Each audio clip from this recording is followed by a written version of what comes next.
Chers amis, avant-hier, nous avions une conférence absolument passionnante du père Ardura, qui est président du comité pontifical des sciences historiques, qui nous a raconté l'histoire de la canonisation, l'histoire mouvementée de la canonisation. Hier, nous avons eu un témoignage particulièrement émouvant de M. Asselin, président de la CPME, qui nous a fait revivre les heures dramatiques et fascinantes de cet extraordinaire miracle qui a permis la canonisation. Aujourd'hui, nous allons quitter le domaine de l'histoire et le domaine des faits miraculeux, mais bien réels, pour nous attacher à la dimension intellectuelle du nouveau saint.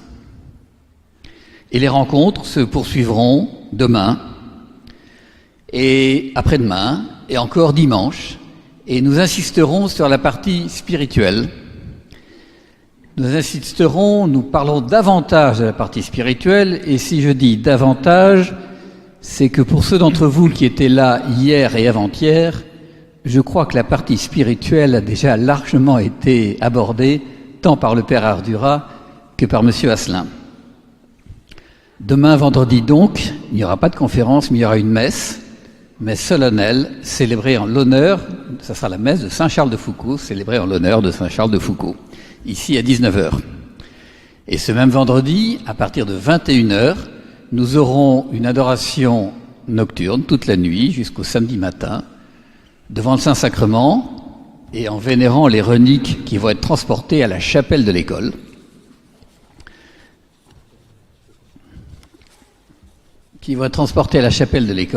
Et donc il y aura une nuit de prière, et vous êtes bien sûr tous conviés à cette nuit de prière. Et si vous venez, vous verrez que dans la chapelle de l'école, il y a un autre souvenir ou relique du père de Foucault, c'est son berceau. C'est particulièrement émouvant. Samedi, moment de détente, on a le droit de se détendre, c'est la kermesse. Vous êtes tous évidemment invités à la kermesse.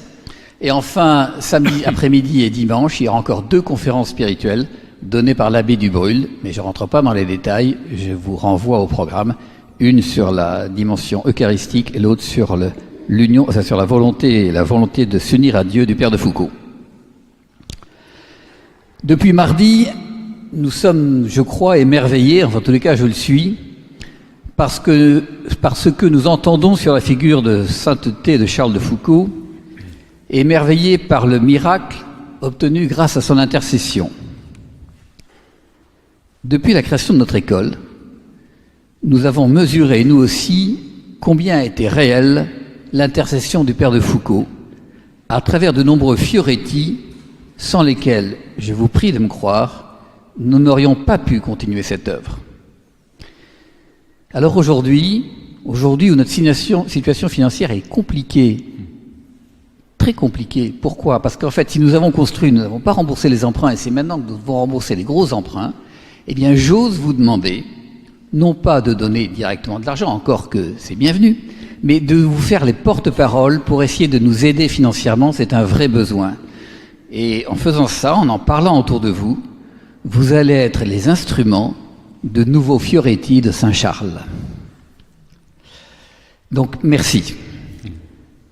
Cher Laurent, vous avez été, je crois, longtemps, et vous l'êtes encore, consultant auprès d'organismes publics et d'entreprises privées, familier des approches et des questions stratégiques, si je ne me trompe pas, mais surtout vous vous passionnez depuis très longtemps pour Charles de Foucault, dont vous devenez un éminent spécialiste.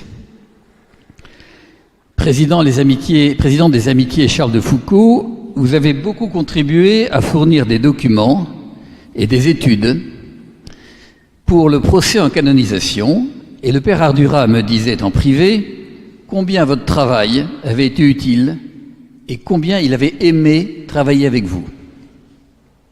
Vous êtes également passionné par le Saint-Sphère de Turin et vous présidez le Centre international d'études du linceul de Turin, le CIELT. Autant dire que les sujets que vous abordez ne sont pas simples quand même.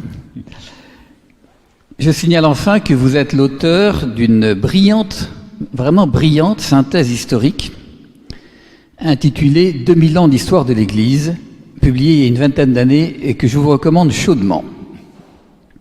Cher Laurent, vous avez choisi pour cette conférence un très beau titre, Charles de Foucault, La sainteté de l'intelligence. Et je dois vous avouer que je suis très content que ce soit vous qui traitiez ce sujet et pas moi. D'avance, un grand merci.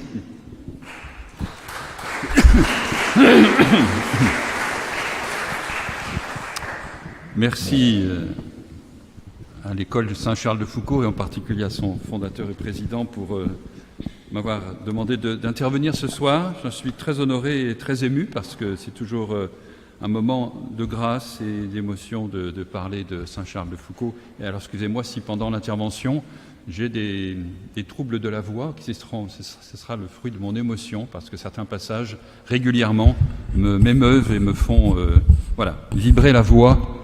Excusez-moi, ma femme me dit que je suis un peu trop émotif et je ne devrais pas faire ça, c'est du sentimentalisme et je n'y peux rien, c'est plus fort que moi. Et d'autre part, merci à la Notre-Dame des Armées de nous accueillir dans cette magnifique chapelle. Quand on ouvre le procès en béatification de Charles de Foucault et qu'on regarde sa table des matières, on voit les différentes vertus qui ont été étudiées pour aboutir à la reconnaissance de l'héroïcité de ces vertus. Alors quand on prend cette liste, je vais vous la lire, elle n'est pas très longue, j'ai ici le résumé, la table des matières de ce procès diocésain, de l'ordinaire, de Gardaïa. La foi théorique et pratique, esprit de foi, dévotion spéciale, vertu de religion, l'espérance, la charité envers Dieu et envers le prochain, et ensuite l'humilité, la pauvreté, l'obéissance, la chasteté, la mortification, le zèle, la justice, la force, la prudence, la tempérance, la piété, la force, la joie et paix, la douceur, la faim et soif de la justice, l'union à Dieu, la simplicité. Voilà, toutes les vertus que l'on étudie dans le cadre d'une cause de béatification. Et bien, dans tout cela, il faut arriver à caser la sainteté de l'intelligence et voir comment elle s'harmonise et elle s'intègre dans ce plan des vertus de Charles de Foucault. Parce que par exemple, l'ancien président des archivistes de l'Église de France, Monseigneur Charles Molette, on aurait pu béatifier Charles de Foucault simplement sur la base de la sainteté de son intelligence. Alors, qu'est-ce que cela veut dire? Les éminentes, d'abord, pour avoir la sainteté de l'intelligence, il faut d'abord qu'il y ait de l'intelligence. Donc on va, dans un premier temps, voir quelle est l'intelligence de Charles de Foucault, et ensuite on en verra l'aspect saint. Les éminentes qualités intellectuelles de Charles de Foucault sont indéniables. Elles lui ont permis d'accomplir des travaux scientifiques reconnus par les spécialistes. Et mises au service de la mission, elles ont manifesté donc la sainteté de son intelligence. Dès son enfance à Strasbourg, où il est né le 15 septembre 1858, le jeune Charles se signale par son attrait pour la lecture, l'écriture, le dessin, l'art épistolaire. Et le dessin, il en hérite très fortement de sa maman, qui dessinait très très bien, et nous avons conservé d'elle des croquis de la vie de famille très, très, très touchants. Et l'art épistolaire, évidemment, ça va être un des arts principaux de l'activité de Charles de Foucault tout au long de sa vie, entretenant une correspondance très très importante avec de multiples personnes, et plus il va rentrer dans des cercles de personnes, des géographes, des officiers, des religieux, des religieuses, à droite et à gauche, plus il va augmenter le volume de sa correspondance. Et je vous donne tout de suite un chiffre. Nous identifions aujourd'hui que durant les 15 dernières années de sa vie, donc son séjour au Sahara, il a écrit 5600 lettres. Et les lettres de Charles de Foucault, nous en avons une ici, elle fait 4 pages. Ce ne sont pas des cartes de correspondance. Son goût pour l'observation et pour la découverte de sites et de lieux antiques se développe aussi auprès de son grand-père. Il est élevé, Charles de Foucault, vous vous souvenez, est élevé par son grand-père, le colonel Charles de Morlaix, à partir de l'âge de 6 ans, puisque dans la même année, il a le malheur de perdre son père de maladie, la maladie de Lyme, et sa mère de chagrin devant la mort de son mari. Et puis aussi, on oublie parfois la grand-mère qui est venue s'occuper d'eux, la grand-mère paternelle, et qui meurt sous les yeux des enfants. Charles a une petite sœur, Marie, qui meurt sous leurs yeux dans un champ alors qu'un troupeau de vaches fonce sur eux et que la grand-mère prend peur et a une crise cardiaque et meurt sous leurs yeux. Donc c'est le grand-père Charles de Morlaix, un officier du génie à la retraite, qui s'occupe de l'éducation de Charles et de Marie, sa petite sœur. Il est polytechnicien, ce grand-père, il est officier du génie, donc je l'ai dit, et membre de plusieurs sociétés savantes en Alsace. Le goût pour la lecture et la curiosité intellectuelle de Charles de Foucault, on en a une trace par exemple quand on lit l'ouvrage de correspondance qui s'appelle « Lettre à un ami de lycée ». C'est un ami que Charles de Foucault a connu au lycée qui s'appelle aujourd'hui le lycée Poincaré à Nancy. Cet ami s'appelle Gabriel Tourde, on a toute la correspondance. Alors, un des miracles dans la vie de Charles de Foucault, c'est que la plupart de ses correspondants, c'est surprenant parce que tous pratiquement et tout de suite, la plupart de ses correspondants ont conservé les lettres qu'ils recevaient de Charles de Foucault. Ce qui fait qu'il y a énormément de lettres, énormément de correspondances qui ont donné lieu à une multiplication de publications de correspondances particulières. C'est très riche et on continue d'en avoir et on va continuer d'en publier. Voilà.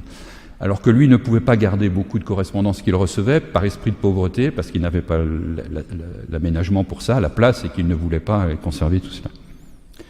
Donc, dans ses lettres à Gabriel Tourde, on voit la curiosité intellectuelle de Charles de Foucault pour toutes sortes de lectures, toutes sortes d'auteurs, toutes sortes de thèmes. Il envisage même de fonder une sorte d'académie littéraire avec ses camarades de lycée. Mais ça va être son malheur, puisque c'est à cause de cette gourmandise dans la lecture, c'est trop plein de lectures non contrôlées, non suivies, non comprises par ceux qui l'accompagnent, un manque de discernement autour de lui, de contrôle, qu'il va perdre la foi. Charles de Foucault a perdu la foi à cause des lectures qu'il a eues, des auteurs antiques, grecs et latins, et des auteurs des Lumières. Il ne le cache pas, il ne le cachera pas ensuite. Et on n'a pas compris ce qui se passait en lui. Et il dira aussi que ses professeurs au lycée étaient des laïcs, c'était la première époque du laïcisme, ils étaient laïcs, et un laïc, ils mettent toutes les philosophies et toutes les religions sur le même plan. Donc si, dans l'esprit du petit Charles, si toutes les philosophies ont la même valeur, elles sont donc toutes fausses. Elles ne peuvent pas être toutes vraies en même temps, donc elles sont toutes fausses. Et donc Dieu n'existe pas. Et pendant 12 ans, il va le rester, non pas athée, comme le disent à tort certains auteurs, mais agnostique. Pendant 12 ans, il vivra sans savoir si Dieu existe ou non. Avec la perte de la foi arrive la perte du goût au travail, c'est la perte du sens moral, c'est la formule que Dostoïevski écrira peu après dans Les Frères Karamazov, si Dieu n'existe pas, alors tout est permis. Charles de Foucault n'est pas devenu un peu égaré dans sa vie, et sans finalité, et sans orientation, et sans cadre, avant de perdre la foi. C'est parce qu'il a perdu la foi qu'ensuite il a perdu le sens moral, qu'il a perdu le goût au travail, l'application, une certaine discipline, et un certain respect des codes de la société dans laquelle il vivait. Mais jamais, il n'a jamais perdu la bienveillance et l'aspect cordial qu'il avait avec les gens avec lesquels il était. Ça, c'est remarquable dans sa vie. Toujours, il restera bon, bienveillant, bienfaisant, aimable, joyeux avec les gens avec lesquels il vivait. Toujours. Ça, il n'a jamais...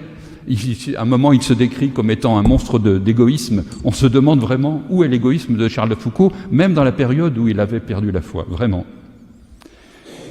Donc, il perd le goût au travail, et ce qui fait que quand il se retrouve à Paris, après avoir perdu la foi, chez les Jésuites, qui sont maintenant ceux de Sainte-Geneviève, ici, à Versailles, Ginette, et qui sont rue des Postes à Paris à ce moment-là, qu'il prépare son deuxième bac et en même temps le concours d'entrée à l'école spéciale militaire de Saint-Cyr.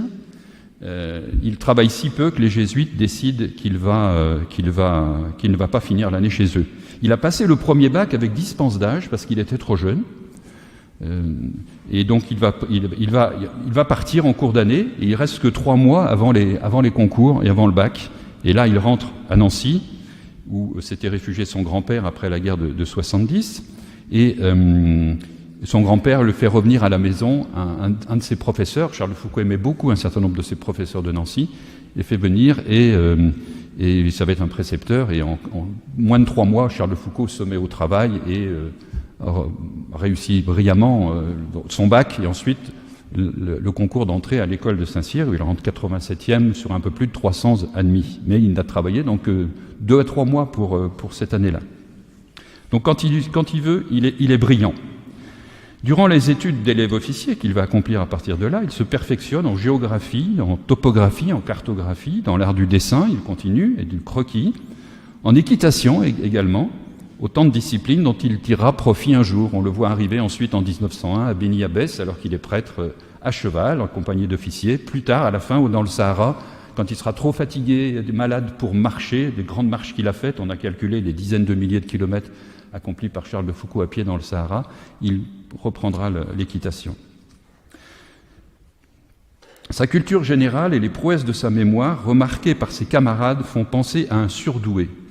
Tout lui était facile à apprendre. Il savait écouter et lire avec une mémoire prodigieuse, dit un de ses camarades, qui était le duc de Fitzjam.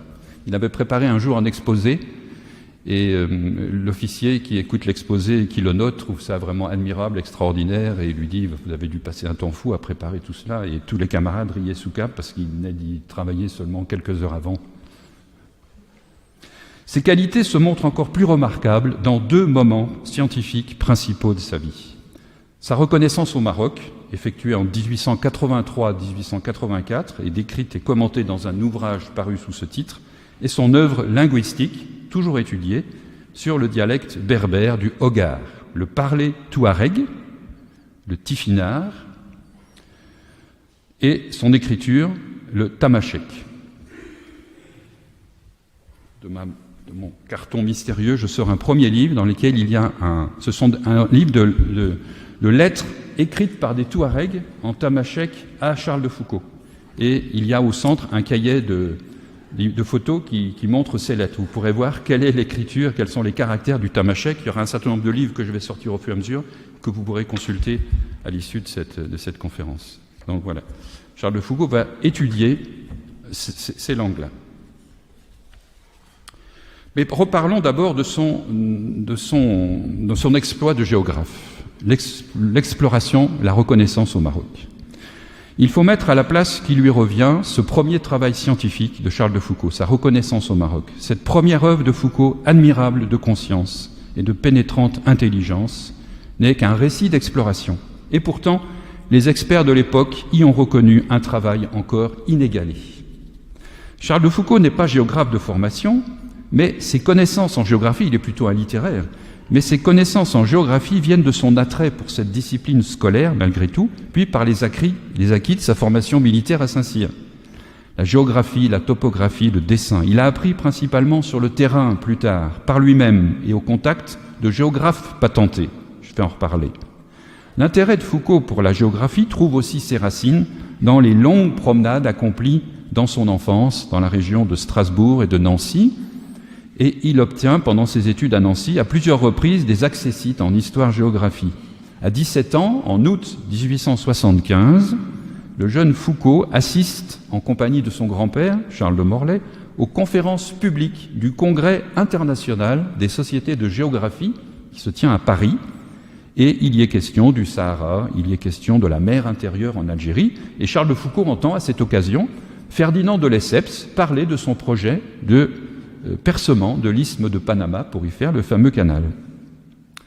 Par ailleurs, étant à Saint-Cyr, qui était ici à ce moment-là, et non pas à Coët-Quidan, il suit des cours de géographie et de dessin, disciplines dans lesquelles il obtient la note de 16 à la fin de la première année d'école. Les élèves officiers avaient aussi des cours de topographie, bien sûr. Mais, vous le savez, Charles de Foucault ne va pas rester militaire très longtemps parce que la vie de garnison l'ennuie.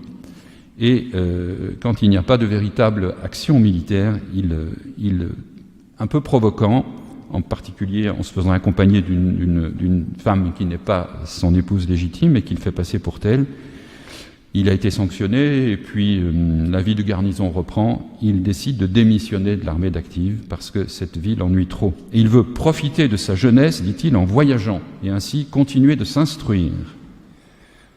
Le premier projet qu'il a, lorsqu'il démissionne en 1882 d'une garnison à Mascara, donc en Algérie, c'est un grand voyage en Orient. Il aurait voulu éventuellement traverser tout le nord de l'Afrique à cheval et se rendre jusqu'en Égypte, voire au-delà, en Arabie et au-delà.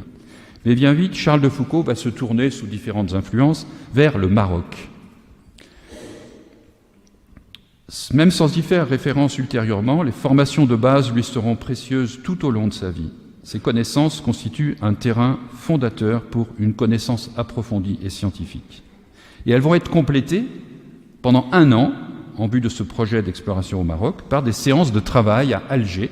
Donc quand Charles de Foucault se met à faire quelque chose, n'est-ce pas, c'est professionnel, c'est scientifique, il va jusqu'au bout des choses. Il analyse à fond, il étudie à fond.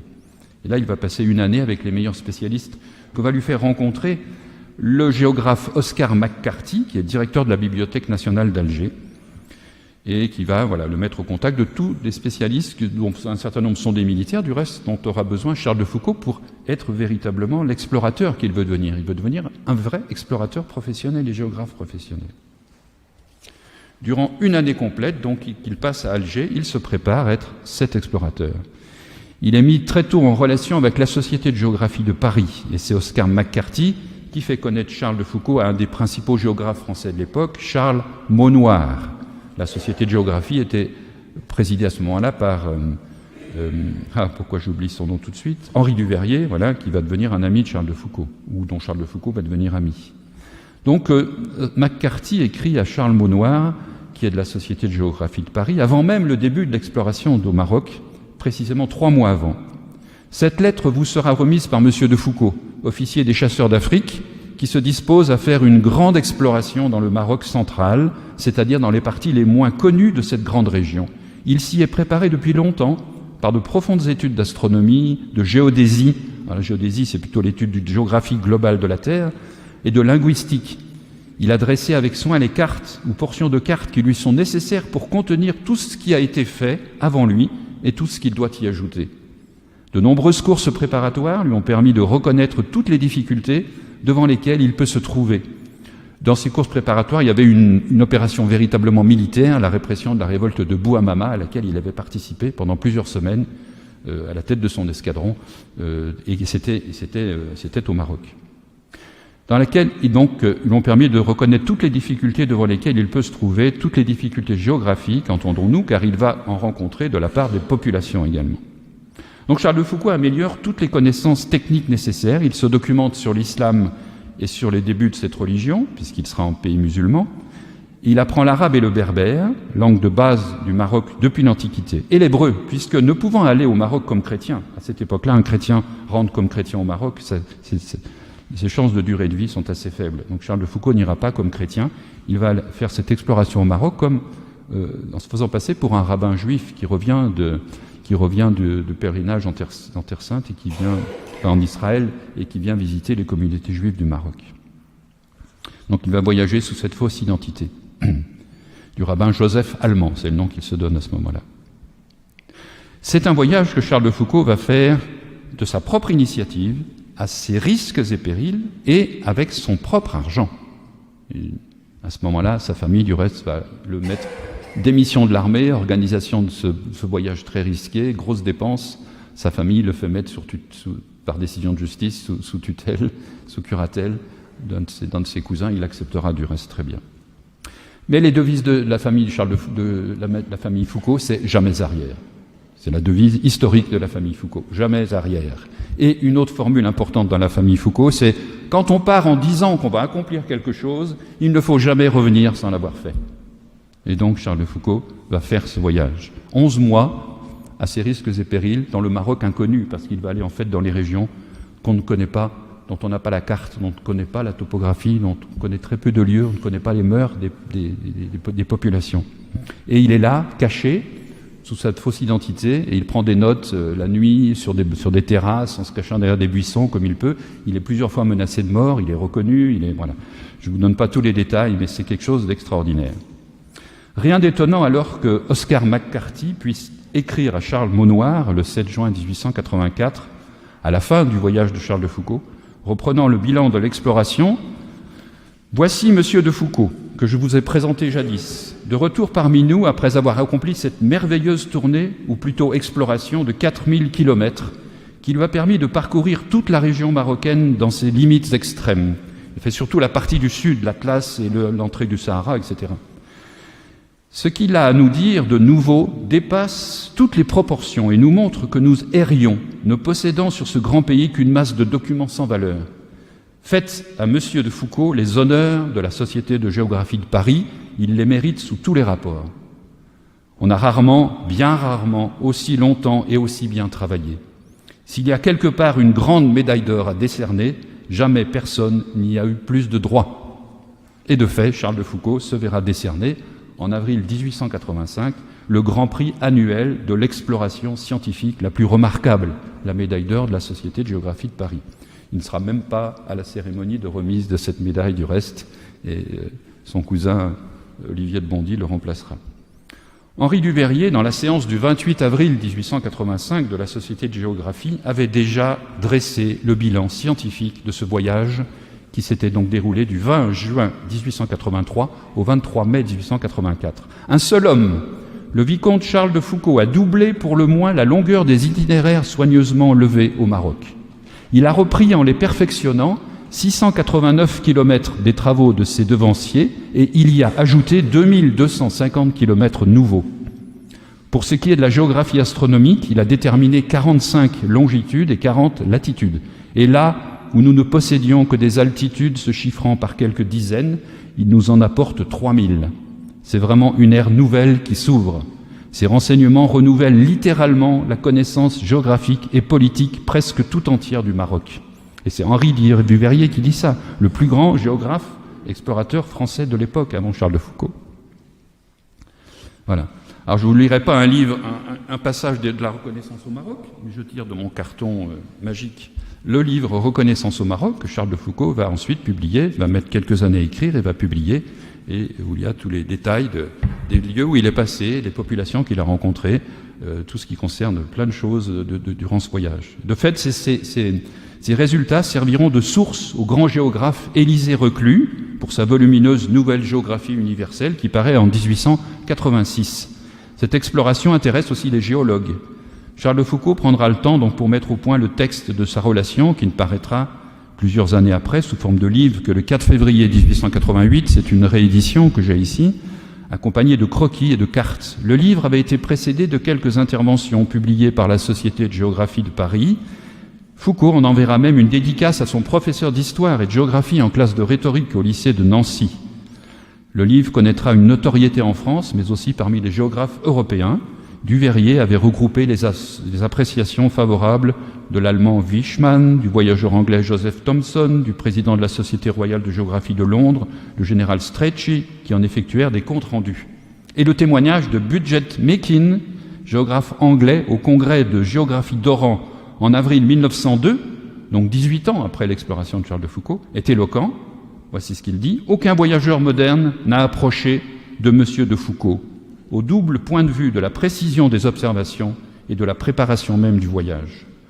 Auprès de l'œuvre accomplie par lui, les tentatives des autres voyageurs n'ont été que des jeux d'enfants. » Plus tard, évaluant ses efforts pour l'extension de l'Évangile, Charles de Foucauld pèsera la valeur de son passé de militaire et d'explorateur. « Si j'ai pu faire quelque bien, dit-il, si j'ai pu m'établir au Sahara, c'est, après Jésus, parce que j'ai été officier et que j'ai voyagé au Maroc. Dieu prépare de loin les choses et il fait servir au salut des âmes les actes qu'on a faits en pensant le moins à lui. » On peut ajouter à ce voyage au Maroc un autre qui est non ou très peu connu, effectué durant les 3 derniers mois de l'année 1885 par Charles de Foucauld dans les confins du sud de l'Algérie et de la Tunisie, dans la région des Chottes, encore non vraiment occupée par l'armée, une excursion, comme il le dira à sa sœur. Charles de Foucauld, qui vient de rompre ses fiançailles avec Marguerite Titre, je ne vous raconte pas tous les détails, on pourra faire d'autres conférences sur ces sujets, n'a pas laissé de récit de ce voyage. Il n'en parle que dans quelques lettres. Il semble qu'avant de publier sa reconnaissance au Maroc, il ait eu besoin d'avoir des points de comparaison avec le Sahara algérien et tunisien. Une autre hypothèse est qu'il cherchait le meilleur point de départ possible pour une traversée du Sahara, qui n'était pas encore pacifié par la France à ce moment-là.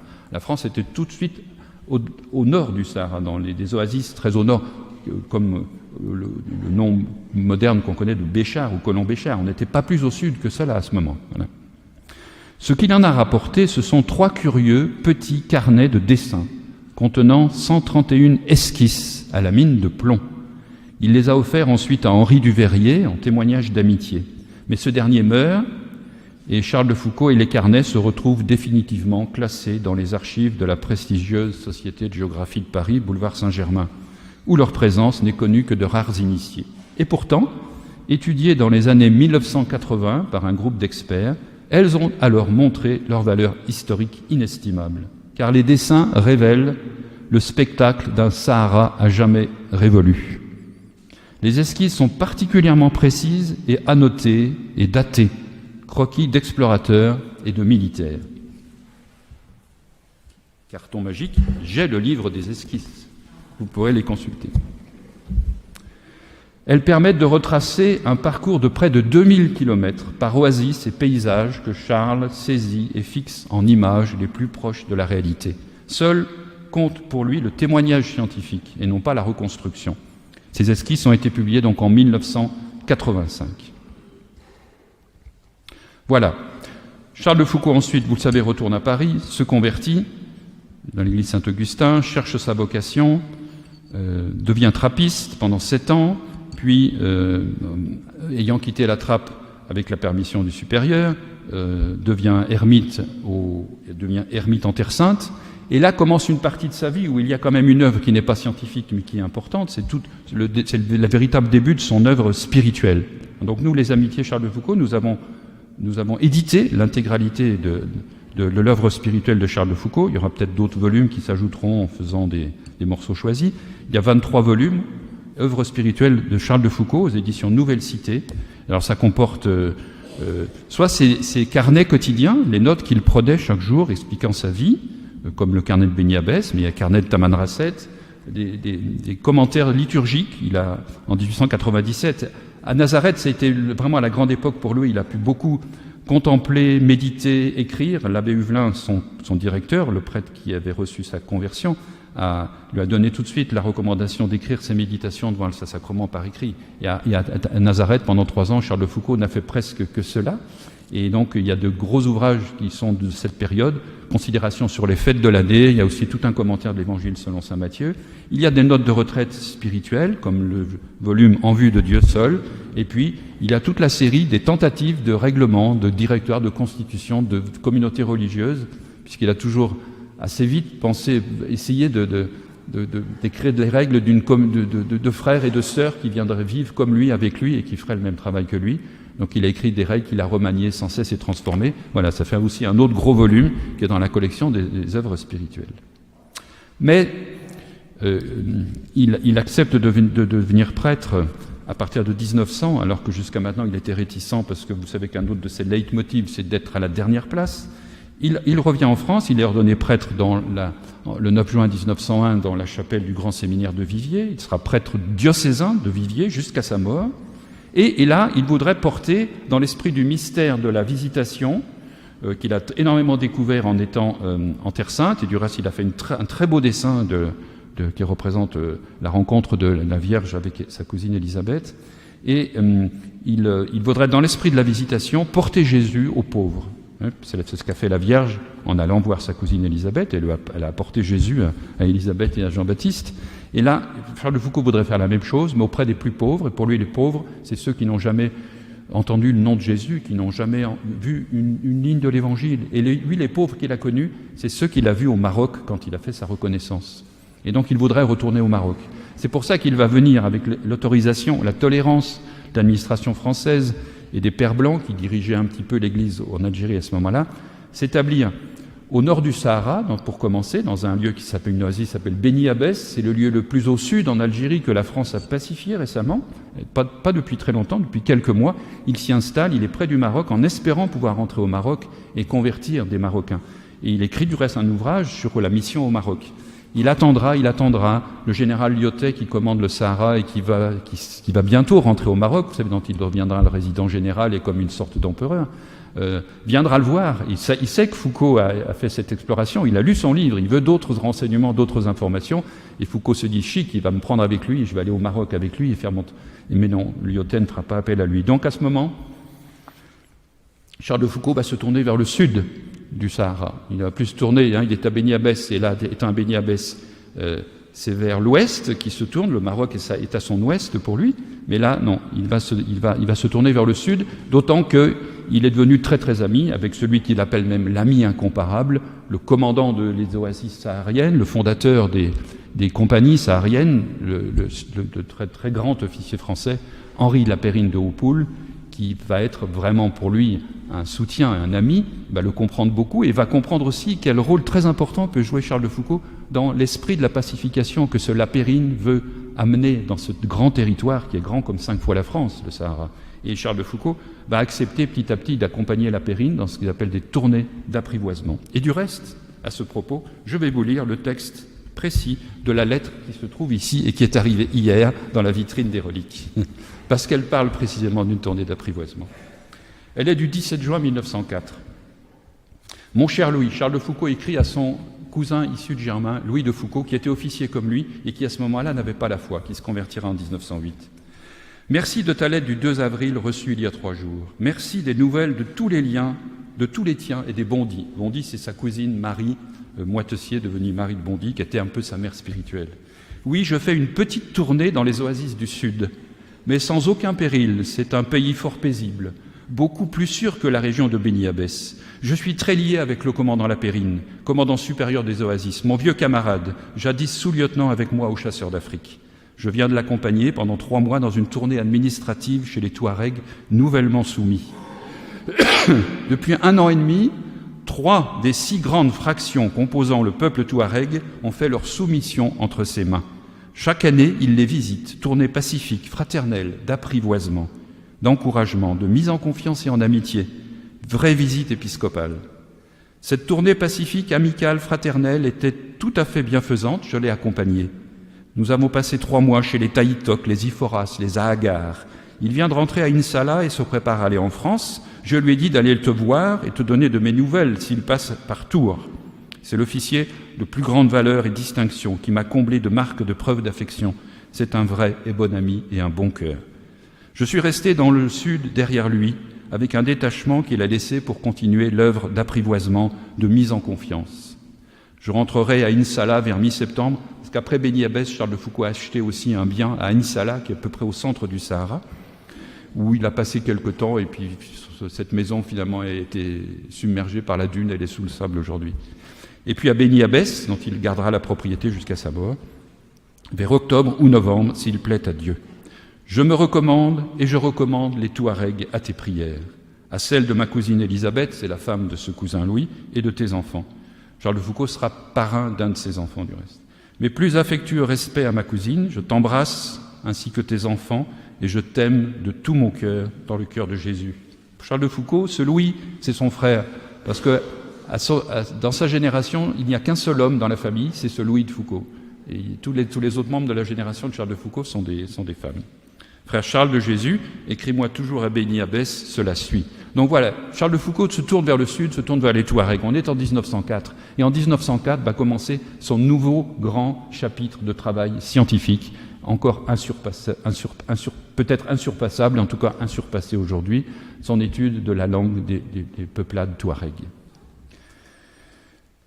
Au Sahara, à partir de 1901, parce qu'en fait il y est arrivé en octobre 1901, ordonné prêtre en juin 1901, il arrive en octobre 1901, la géographie n'est plus la préoccupation première donc, de Foucault, dans l'accomplissement du travail de son intelligence, mais une autre œuvre scientifique, une œuvre linguistique et ethnologique, centrée d'abord sur la communication nécessaire avec le peuple touareg et la connaissance de ses mœurs et de son histoire.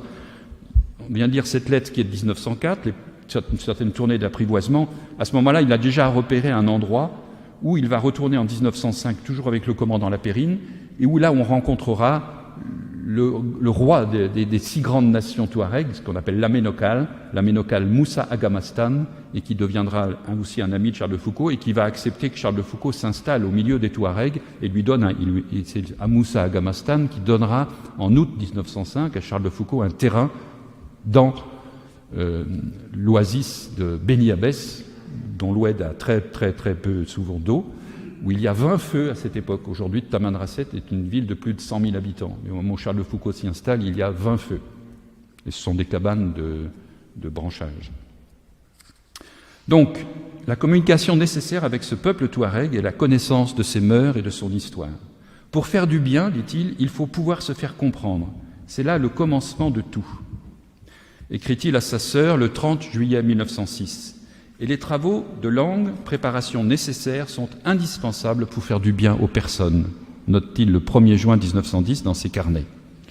En tournée dans le sud algérien, puis bientôt installé au Hogar, dont je vous l'ai dit, à partir d'août 1905, où il est le seul Européen à vivre durablement. Pendant des années, l'Européen le plus proche sera à 700-800 km. Et là, il est à 1400 km de Beni Abbès, où il se rendait parfois, il retournait parfois à pied, en traversant le Sahara. Ou alors il allait à Alger, il a fait 3 voyages en France pendant son séjour au Sahara, 1909, 11 et 13, et chaque fois il remontait à pied, il a traversé tout le Sahara à pied. Il y avait 1 mois de marche pour traverser le Sahara. Donc, il est le seul Européen à vivre durablement pendant certaines années de sa présence, et il se veut investi d'une mission globale qui ne dissocie pas le prêtre du scientifique dans son immense effort où convergent les motivations fondamentales de son irrésistible amour de Dieu, de sa patrie, et la charge des âmes, des indigènes de nos colonies, et de son intelligence personnelle. Aller préparer, commencer l'évangélisation des Touaregs en m'établissant chez eux, apprenant leur langue, traduisant le Saint-Évangile, me mettant en rapport aussi amicaux que possible avec eux. Vous voyez, ça vous souvenez que le père Dubrulle le expliquera sans doute très très bien. La stratégie missionnaire de Charles de Foucault, c'est l'apostolat par la bonté. C'est montrer l'évangile par toute sa vie, être un évangile vivant, se faire ami, amitié. Et au-delà de ça, si possible, le frère universel. Et sachant que, comme le rappelait le postulateur il y a 2 jours, le seul frère universel, c'est notre Seigneur Jésus-Christ. Et si on veut être frère universel soi-même, il faut être un imitateur de Jésus-Christ. Pour leur transmettre l'évangile, puisque ultimement c'est ce que Charles de Foucault veut faire avec les Touaregs, et avec la plus grande précision possible, il ne s'agit pas pour lui de trahir le message qu'il vient leur apporter, la vie de Jésus, les vertus de Jésus, les enseignements de Jésus, les béatitudes et tout ce qu'il y a dans les évangiles. Cet apôtre des Touaregs, parce qu'il est véritablement l'apôtre des Touaregs, même si de son vivant il n'en a converti aucun, il se mue en linguiste rigoureux et prépare, au prix d'un long et épuisant labeur de plus de 10 ans, je dis qu'il a commencé en 1904, et le jour de sa mort, il avait encore travaillé, ou 2 jours avant, il avait encore travaillé sur des travaux linguistiques, les outils de la transmission parfaite de la bonne nouvelle. Mais je dis tout de suite un élément important, c'est qu'à la fin de sa vie, il aura toujours refusé que l'on publie les tentatives de traduction de la Bible qu'il a accomplies. Il en a fait, il n'a jamais accepté qu'on les publie parce qu'il a toujours trouvé qu'elles étaient imparfaites et qu'elles risquaient de trahir le message du maître bien-aimé. Mais il acceptera que l'on publie les autres travaux, je vais vous en parler. Charles de Foucault préfère s'adresser aux tribus du Hogar dans leur langue plutôt qu'en arabe, pour éviter que cela ne favorise la lecture du Coran dans ces peuplades, qui sont musulmanes théoriquement, mais assez peu islamisées. Il y aura pendant la présence de Charles de Foucault une tentative assez bizarre de création d'un véritable royaume musulman, mais qui va échouer. Et même Charles de Foucault préfère un long et difficile travail pour maîtriser leur langue plutôt que de leur parler en français, parce qu'il ne veut pas à ce moment utiliser une langue qui est en train de persécuter les catholiques et l'Église dans la métropole, dans la mère patrie. Il l'écrit dans ses carnets. Donc Charles de Foucault écoute. Donc, il est savant parce que missionnaire. Il recueille et met en forme les données de plusieurs lexiques, grammaires, dictionnaires. Il collecte aussi des chants, des proverbes et des poésies. Il écoute, interroge, collecte, mémorise, transcrit, compile, recopie, rédige, corrige, enrichit, annote, illustre la matière de 7 ouvrages. Une œuvre encore inégalée, une intelligence éprise de perfection parce que débordante de charité. C'est la sainteté de l'intelligence jusqu'à l'héroïsme, puisqu'il faut que le bienheureux ait vécu les vertus de façon héroïque, c'est-à-dire non ordinaire. Le postulateur nous l'a rappelé il y a 2 jours. C'est la sainteté de l'intelligence jusqu'à l'héroïsme. Il tient à être le plus rigoureux possible dans la transmission de l'Évangile et de la vie de Jésus aux pauvres du Sahara. C'est comme ça qu'il les appelle. Ces diaires, donc les diaires c'était les carnets sur lesquels il notait jour après jour tout ce qui se passait dans sa vie, les lettres qu'il avait reçues, les lettres qu'il avait écrites, ce qu'il avait dépensé, ce qu'il avait donné, qui il avait vu, ce qu'il avait remarqué, le climat, toutes sortes de choses. Ces diaires rendent compte de l'avancement du travail. Le grand dictionnaire touareg français, en 2028 pages, sera achevé le 24 juin 1915. Et le travail sur les poésies touareg venait de s'achever le 28 novembre 1916, lorsque le père de Foucault est assassiné à la porte du fort qu'on appelle le Borge de Tamanrasset. Ces très importants travaux linguistiques de Saint Charles de Foucault ont été produits donc de 1905 à 1916, mais tout était très loin d'avoir été publié à l'heure de sa mort. En effet, avait seulement paru le vocabulaire touareg français des noms propres de lieux et de tribus et l'édition révisée de l'essai de grammaire touareg de Motilinski. Motilinski, c'était un interprète, officier interprète que Charles de Foucault avait rencontré dans sa préparation du voyage au Maroc et qui était toujours en Algérie et que Charles de Foucault avait invité à venir avec lui à Tamanrasset et qui a passé quelques mois avec Charles de Foucault à Tamanrasset en 1906 et qui a fait un certain nombre de travaux et qui avait commencé avant Charles de Foucault d'essayer de travailler sur la langue des Touaregs. Donc il est venu travailler avec lui. Puis il est reparti en Alger et il est mort quelques semaines après de maladie. Mais il avait été son hôte et il avait travaillé avec lui. Et au début, du reste, Charles de Foucault va souhaiter que tous les ouvrages linguistiques qu'il va produire soient publiés sous le nom de ce Motilinski, alors qu'en fait ce Motilinski avait fait une toute petite partie par rapport à tout ce que Charles de Foucault avait finalement réalisé par lui-même. Donc les éditeurs au début vont accepter et après la mort de Charles de Foucault, on rectifiera et on remettra le nom de Charles de Foucault sur tous les ouvrages. Parce que les ouvrages de Motilinski, laissés inachevés par leur auteur, avaient été largement repris et complétés par Charles de Foucault avant la publication. Après la mort de Charles de Foucault, René Basset, doyen de la faculté des lettres d'Alger, a édité de 1918 à 1921, aux frais du gouvernement général de l'Algérie, un certain nombre de travaux du père de Foucault, un dictionnaire abrégé touareg français. Et c'est de lui dont nous avons ici une page recto verso, la 517-518, et un tome 1 en 1919, un tome 2 en 1920. En 1920 également, des notes pour servir à un essai de grammaire touareg. En 1922, les textes touareg en prose, dont la traduction en français n'a paru qu'en 1984. Et après la mort de René Basset, dont je viens de parler, son fils André a entrepris la publication de 2 tomes de poésie touareg, accomplis en 1925 et 1930. Une réédition en 1997, intitulée Chant touareg, reprend ce travail. Voilà les poésies touareg recueillies par Charles de Foucault, si vous voulez en lire quelques-unes tout à l'heure. En 1940, paraît le dictionnaire abrégé touareg français des noms propres. Ce dernier comprend 274 pages pour les noms propres de lieux et de tribus et les noms communs, géographiques et 2 cartes de la main de Charles de Foucault. Il y songea très tôt, dès 1909, et peut-être avant, en 1907, et l'acheva en 1914, et le conçut en parallèle à ses autres œuvres, les recueils de textes et les dictionnaires. Modeste, le père de Foucault, indique dans l'avertissement ce qui est à la fois le signe de sa rigueur et de sa curiosité. Les noms propres de lieux des pays touaregs sont loin d'être tous dans ce lexique. Il en existe une multitude. Les moindres mouvements de terrain ont un nom. On ne trouvera ici que le nom des lieux les plus importants. Sondière, comme ses récits de voyage, mentionne systématiquement les lieux par lesquels il passe et où il s'arrête. Alors j'avais prévu de vous faire un petit extrait de sa manière de parler du mot désert et de tous les mots qu'on peut utiliser pour désert, mais comme M. Hubert m'a demandé d'être assez court, je vais sauter ce passage. Enfin, en 1951-1952, sera éditée la reproduction photographique du dictionnaire touareg français en 4 volumes de grand format. Voilà. 4 formes, donc c'est ça qui fait. Les 4 volumes cumulés font 2028 pages. Et c'est tout. Et c'est la photographie des pages de Charles de Foucault. Vous viendrez voir tout à l'heure. C'est la photographie intégrale des pages de Charles de Foucault. Il n'y a eu aucun travail de typographie, de saisie de texte, rien du tout. On a fait simplement le fac-similé photographique des feuilles de Charles de Foucault. C'est extraordinaire. 2028 pages qui ont été éditées par l'Imprimerie nationale et dans les programmes d'édition du CNRS.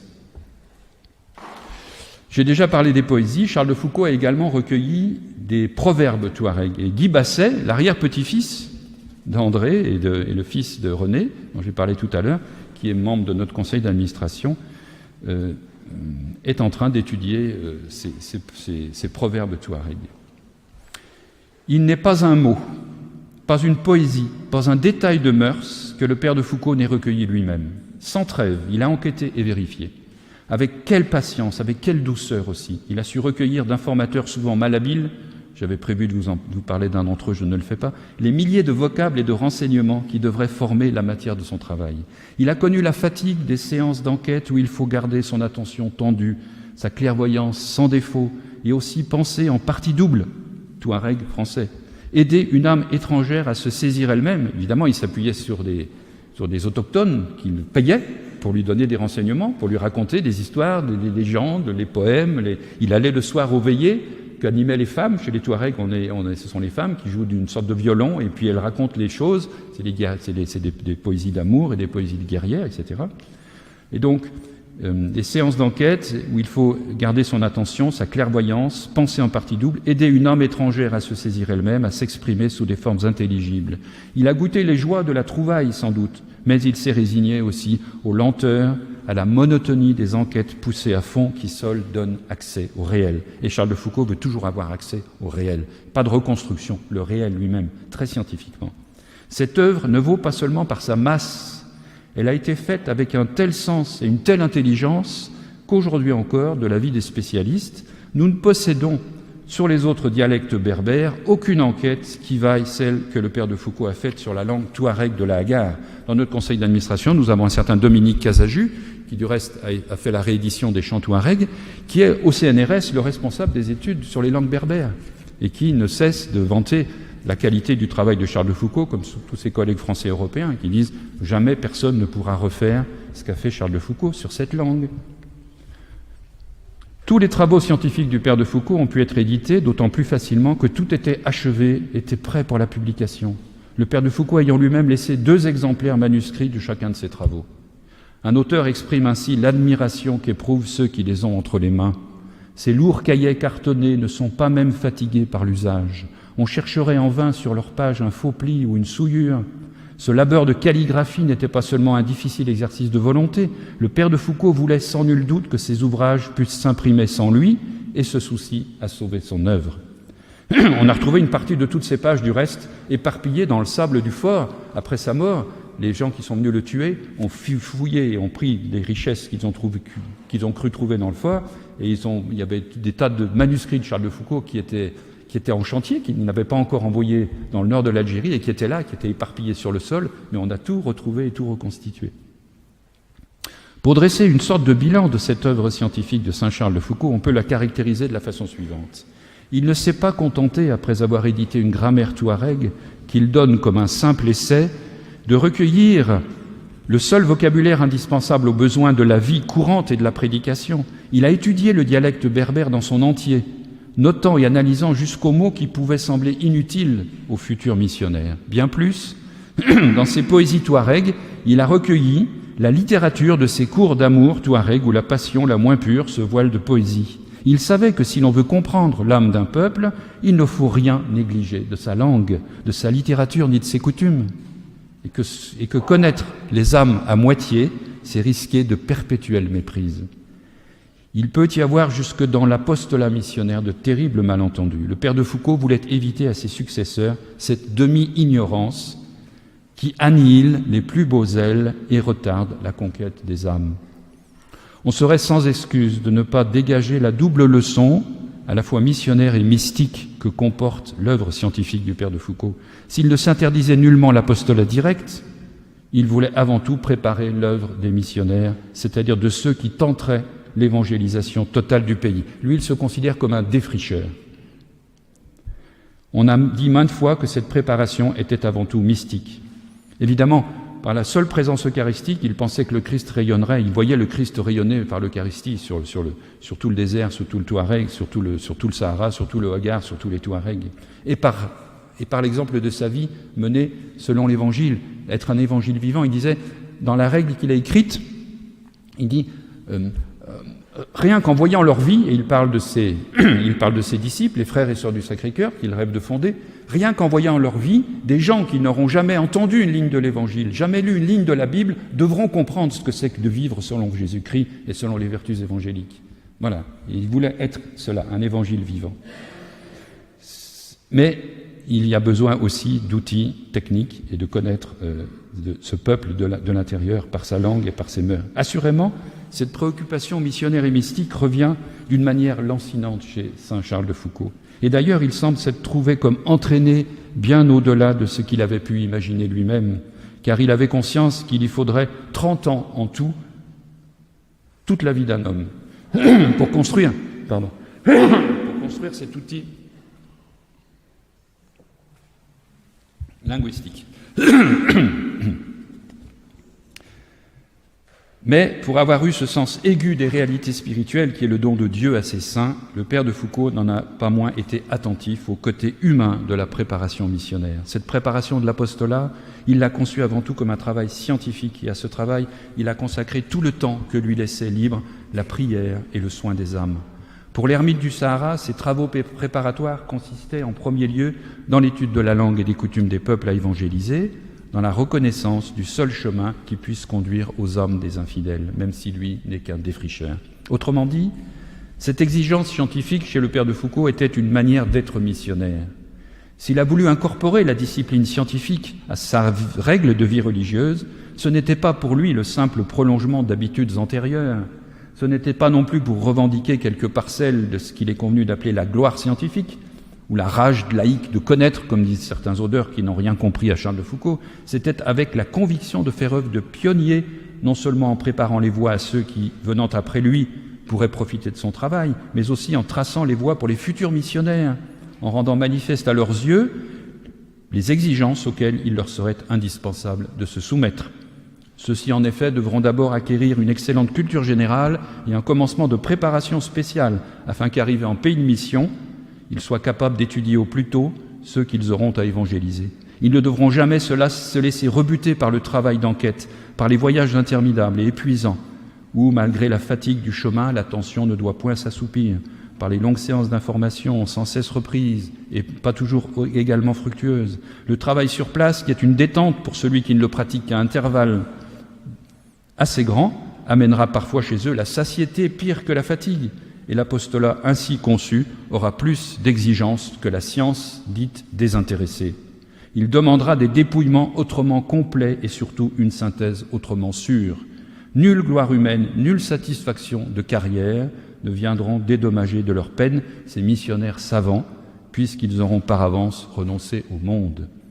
Il faut souligner donc l'austérité de ce travail préparatoire à l'apostolat, qui interdit bien évidemment de changer de sujet d'étude pour satisfaire sa curiosité ou pour se renouveler. La leçon laissée par saint Charles de Foucault aux futurs missionnaires est traduisible de cette manière. Les missionnaires de la première génération, et même d'autres après eux, qui resteront consacrés au travail scientifique, devront presque renoncer à conquérir eux-mêmes des âmes. C'est là sans doute le plus dur sacrifice qu'on puisse demander à un missionnaire. Missionnaire, saint Charles de Foucault a non seulement consacré toute son activité et tout son cœur à ceux qu'il voulait sauver, il s'est donné à eux en esprit. L'effort qu'il accomplit est une charité de l'intelligence. Et le Jésus Caritas qu'il dessine et place en tête de ses ouvrages, de ses travaux, n'est pas une simple invocation liminaire. Cette inscription exprime le sens profond, le sens mystique de l'œuvre tout entière. Chez Charles de Foucault, l'intelligence humaine apparaît pétrie, façonnée, transfigurée par le reflet de la contemplation eucharistique du Verbe fait chair. Ce que vous ferez au plus petit d'entre les miens, c'est à moi-même que vous le ferez. Charles de Foucault a dit à son ami Louis Massignon que c'était la parole du Christ qui peut-être l'avait le plus impressionné lui-même. Et c'est ce regard qui serait la pierre de touche de la sainteté de l'intelligence. Venir aider les pauvres, les plus petits. Entre positivisme et scientisme laïque et fidéisme méprisant la raison, Charles de Foucault sauve l'intelligence.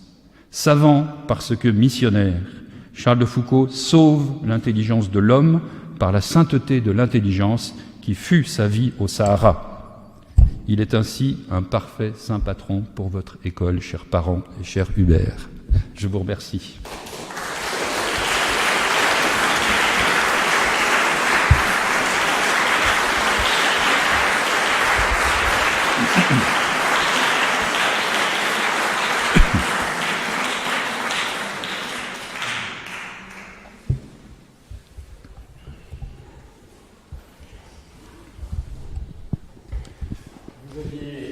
J'ai plus de micro là.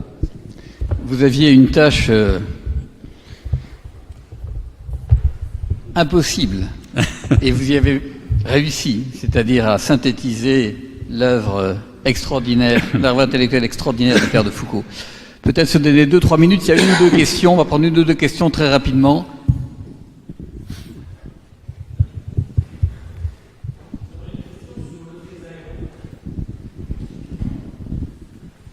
Je sais qu'Hubert a censuré le mot désert, mais j'aurais voulu que vous puissiez nous parler de ce fil rouge dans la vie de Charles de Foucault, c'est le désert, parce que il part explorer le Sahara, le Maroc c'est le désert, il vit dans le désert, il va à Nazareth, c'est pas particulièrement, c'est plutôt le désert autour.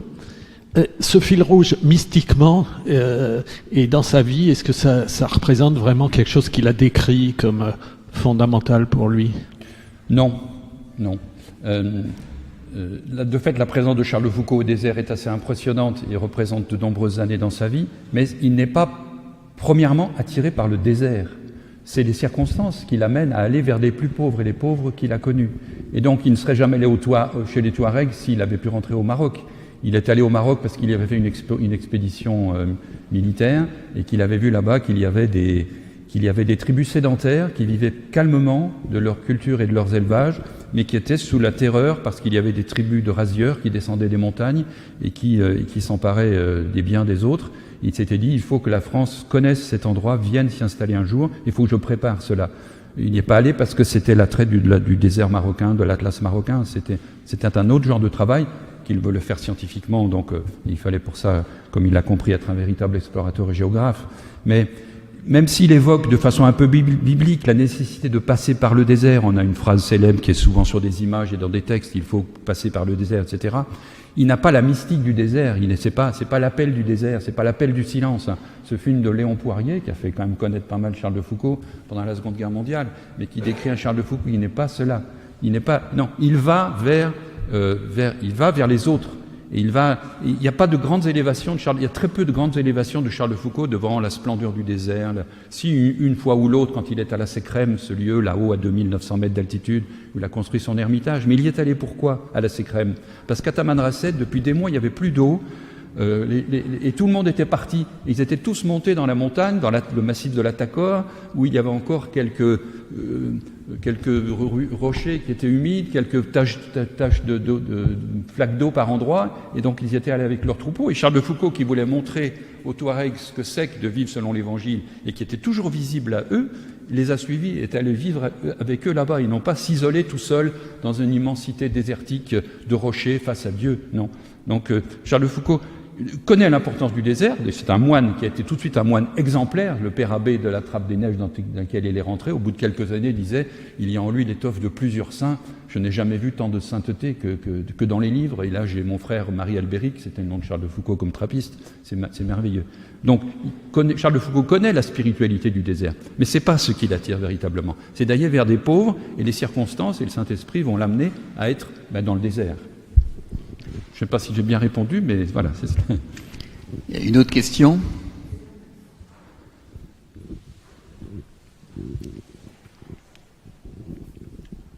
C'est pas tout à fait une question, mais on comprend très bien dans votre réponse là qu'il n'est pas un ethnographe. Et c'est ça que vous nous faites comprendre, parce que sinon on se demande à quoi ça sert. Peut-être qu'il aurait pu rencontrer aussi, mais il n'y en avait peut-être pas, des savants Touaregs avec lesquels il aurait pu parler, mais c'est pas ça qui l'intéresse. Et c'est ça que vous nous faites comprendre dans votre conférence. Merci. De fait, parfois certains auteurs, mais qui n'ont pas bien compris Charles de Foucault, imaginent que le travail accompli par Charles de Foucault, c'est sauver une culture. Il fallait sauver absolument la culture des Touaregs et qui était menacée, etc., par l'islamisation ou par d'autres choses. Non, c'est pas du tout cela. C'est connaître leur langue pour bien leur dire les paroles de Jésus et la vie de Jésus. Alors, au passage, il sauve évidemment, il a sauvé leur langue, il a sauvé leur poésie, il a sauvé leurs histoires, mais c'était pas un travail d'ethnographe, vous avez raison, c'est un travail de savant parce que missionnaire.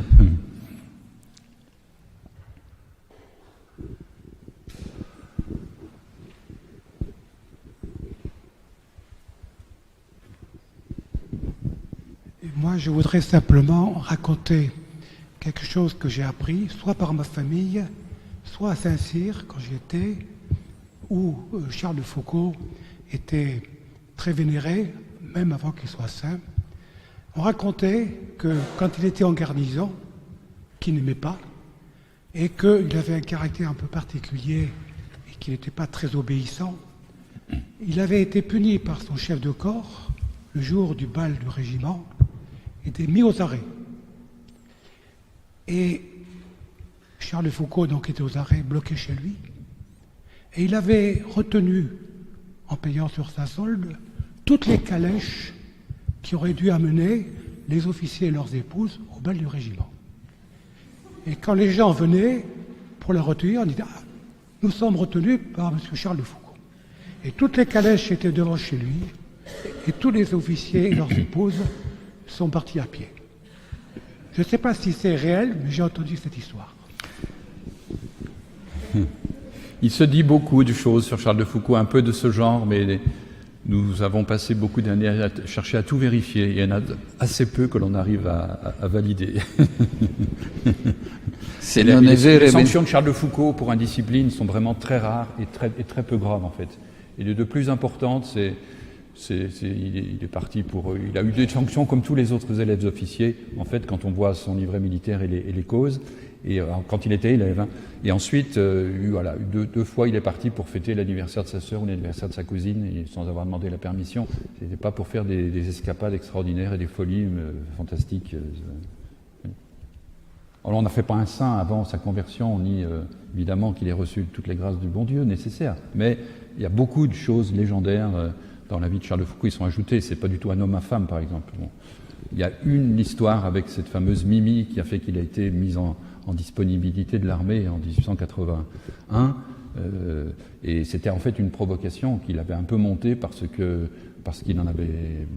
n'aimait pas la vie de garnison et qu'il ne se passait rien. Et donc, il savait que si il se comportait de façon assez mal, il risquait d'être, pour le règlement militaire de l'époque, où un officier ne pouvait pas vivre avec une femme qui n'était pas sa épouse légitime. Et quand il n'était pas marié, il devait demander la permission et présenter sa fiancée au chef de corps, etc. Bon, les choses ont bien changé. Et donc, il savait qu'en faisant ça, tout ce qui risquait de lui arriver, et il a persisté chaque fois qu'on lui a demandé de se séparer de cette femme, c'est qu'il soit renvoyé. Et c'est ce qu'il souhaitait, en fait. Et après, voilà, il y a eu deux possibilités de se marier. J'ai évoqué Marguerite Titre tout à l'heure.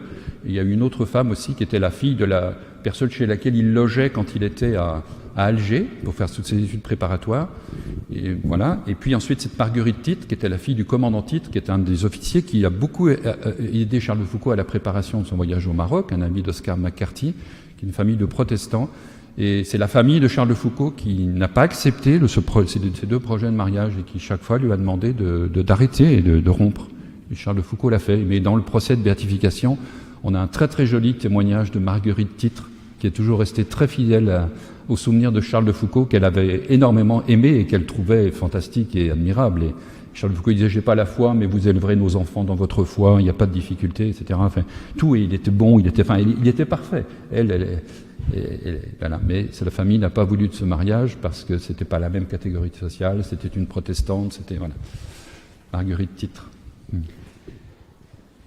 Merci Laurent, je crois qu'on va arrêter là pour vous laisser un peu le temps de regarder éventuellement les livres qui sont là, pour vénérer les reliques, et en attendant, monsieur l'abbé.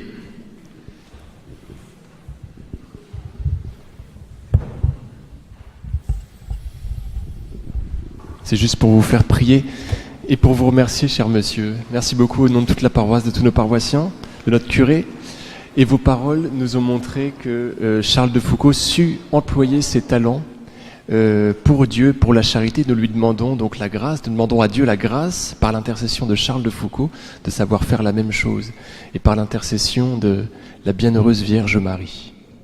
Je vous salue Marie, pleine de grâce, le Seigneur est avec vous. Vous êtes bénie entre toutes les femmes, et Jésus, le fruit de vos entrailles,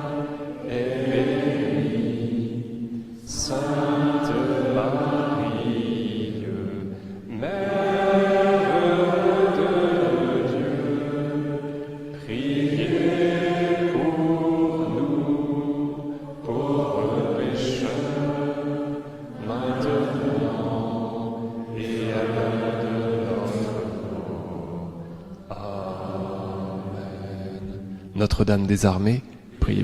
Saint Charles de Foucauld, nos saints anges gardiens. Au nom du Père et du Fils et du Saint-Esprit, ainsi soit-il.